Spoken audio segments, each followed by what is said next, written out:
Welcome po sa aking bagong YouTube channel na Nov9 TV Updates.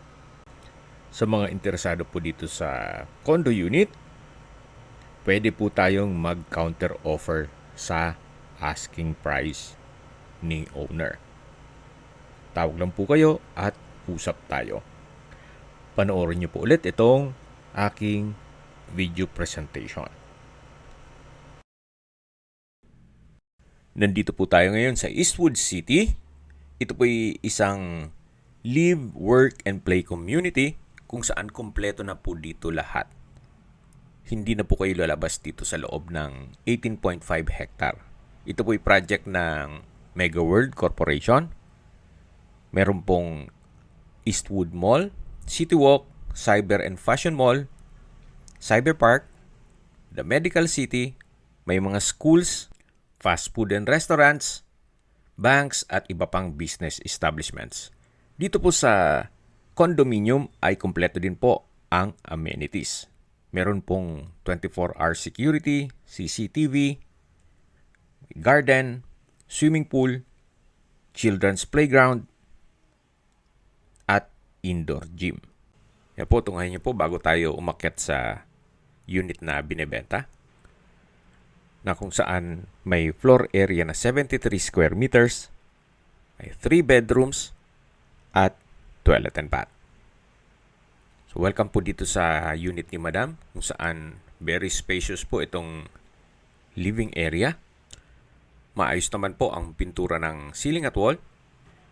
Maganda rin pong gawin nyo itong staycation business o long-term lease, para ito po ay maging income generating. Sa dulo po ay may sliding glass window. Mula po dito sa living area, dito naman po yung kitchen. May kitchen countertop, wall-mounted kitchen cabinet. Then sa baba po nito ay meron pong storage ng kitchen utensils. Then naka-tile flooring na rin po yan. Mula po dito sa kitchen, ito naman po yung third bedroom. Pwede rin po itong gawing maid's room. Then sa spasyo, malaki po siya. High ceiling. Then maayos naman ang pintura ng ceiling at wall. At hindi lang po doon, mula po dito, meron po siyang malaking glass window na napakaganda po ng view. At napakaaliwalas. So, tanaw po yung Ortigas Center. Pati po mga subdivision sa paligid gaya ng White Plains at Valle Verde. Okay, mula po dito sa dulo, yan po yung pintuan na matatanaw yung kitchen at meron po itong sariling toilet and bath, na kung saan maayos naman ang toilet fixtures at naka-tiled bathroom wall. So, labas na po tayo dito sa third bedroom. Yan po yung kitchen.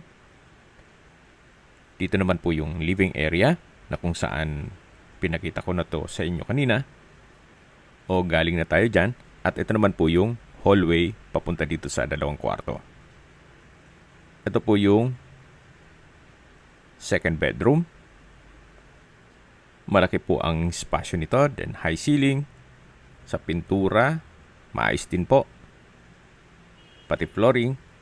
Then meron po itong wardrobe. Then may water sprinkler na rin po pala dito sa buong condo unit. At sa dulo po yung sliding glass window. Halos same view naman po dun sa first bedroom. So dito naman po yung first bedroom. Mas malaki po ang espasyo nito, na pwede nyo pong gawing master's bedroom na. So dulo po ay may glass window. Then high ceiling din po. May wardrobe. At maayos ang pintura ng ceiling at wall. Meron din pong fire sprinkler. Ito naman po yung toilet and bath na katabi lang nung first bedroom.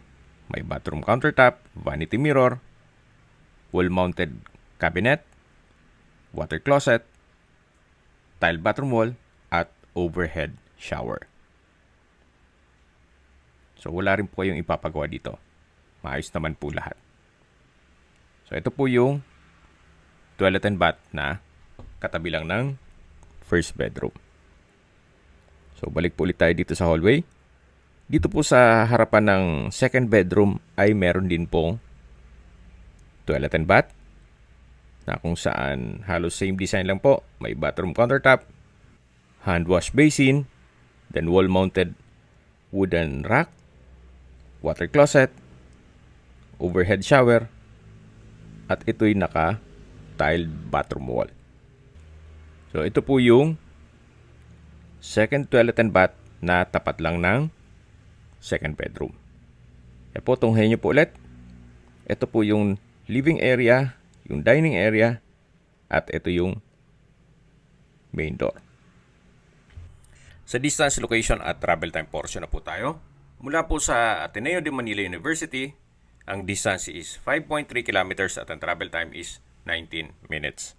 Mula naman po sa Ortigas Center at the Medical City, ang distance is 5.5 kilometers at ang travel time is 15 minutes. Kung manggagaling naman po sa BGC, ang distance is 9.1 kilometers at ang travel time is 53 minutes. At kung manggagaling naman po sa airport, ang distance is 17.4 kilometers at ang travel time is 1 hour and 4 minutes. Okay, sa presyo na po tayo. Binebenta po ito ni owner sa halagang 6.9 million pesos net. Ibig mong sabihin, si buyer na po ang sasagot sa lahat ng taxes at expenses with regards to documentation. Kung may mga katanungan po kayo, tawag lang po kayo sa aking numero. At sa mga kababayan naman natin na nasa ibang bansa, meron po akong Telegram. Sa mga iPhone user naman, may iMessage. Meron din pong Imo, Skype, Viber at WhatsApp. Same number lang po, 0917-316-3399. Sa mga nagtatanong naman po ng aming Facebook, meron po kaming Facebook page na Nov9TV at Facebook Real Video. Meron din pong TikTok at Instagram. May ibang YouTube channel po kami, the Nov9TV channel, Nov9TV Listings, at Nov9TV On The Spot. Real talk, real fast. Sana po naibigyan nyo ang aming video presentation. Paki-like and subscribe na lang po sa aming channel para ma-update din po kayo sa aking future listings. Kung sakali po hanap nyo yung mas malaking sukat ng lupa, meron din po kami ibang listings na pwede nyong pagpilian. Huwag po kayo mag-atubiling tumawag sa amin, then let us know your budget para malaman namin kung anong property pwede naming alok sa inyo. Sa lahat ng viewers, subscriber at nagtiwala po sa amin, salamat po sa suporta. Ingat po kayo lagi at yung pamilya. Maraming salamat po.